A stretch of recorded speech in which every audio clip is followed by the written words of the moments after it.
Maraming milagro ang Diyos sa buhay ng tao, kapatid. Totoo po ang milagro.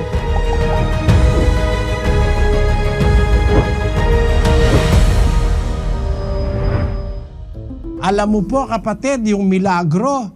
Ang milagro lang na hindi ko pinaniniwalaan, yung mga milagro ng mga pastor.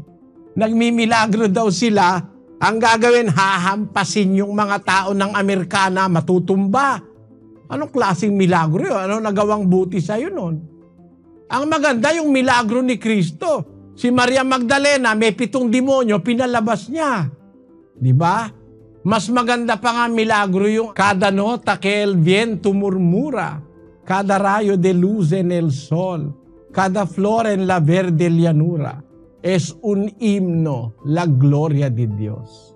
Ang sabi ni Rizal, each note that the wind murmurs, each ray of light from the sun, each flower in the green meadows, teaches us the glory of God.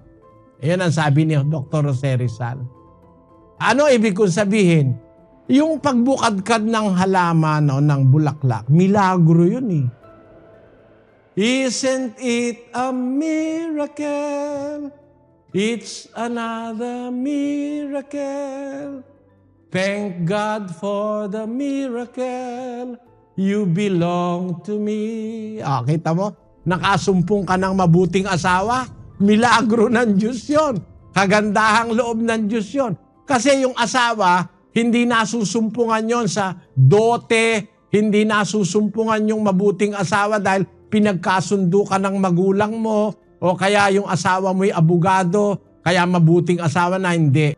Pero pag nagkaroon ka ng isang mabuting asawa, sabi sa Kawikaan 19:14, bahay at mga kayamanan ay minamana sa mga magulang, ngunit ang mabait na asawa ay galing sa Panginoon. Ayon, pagka nagkaroon ka ng isang mabait na asawa, milagro ng Diyos yun eh.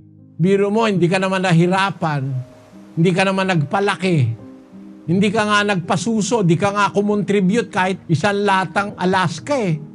Lumaki na lang yung babae, tapos niligawan mo na lang, tapos napangasawa mo. Tapos mabait palang asawa, tapat, tagapag-alaga ng mga anak mo, tagalaban ng karsunsilyo mo, tagaplansya ng pantalon mo. Milagro ng Diyos siyang nagkaroon kanyan. Napakabait na asawa. Marami pong milagro, kapatid. Yun lang makaraos tayo maghapon nang hindi tayo nahihirapan. Sabi ko nga sa mga kapatid namin, magpasalamat tayo lagi sa Diyos kasi naihi ka na, hindi ka namimilipit sa sakit. Maswerte ka na nun. Bakit? Meron tao, ang yaman-yaman tuwing iihi, hindi makaihi, dinadialysis eh.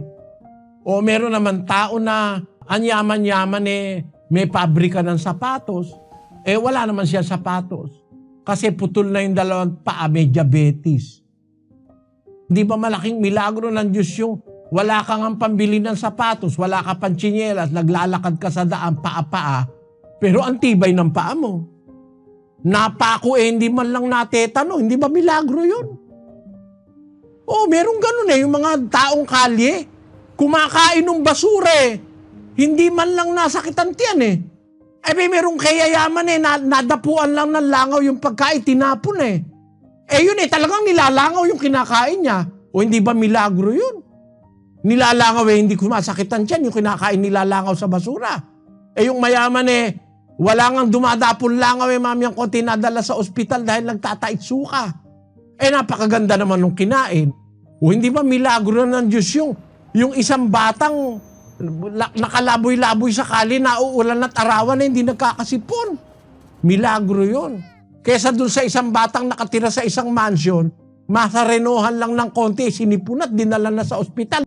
Maraming milagro ang Diyos sa buhay ng tao, kapatid. Totoo po ang milagro, pero ang milagro galing sa Diyos, hindi galing sa mga pastor.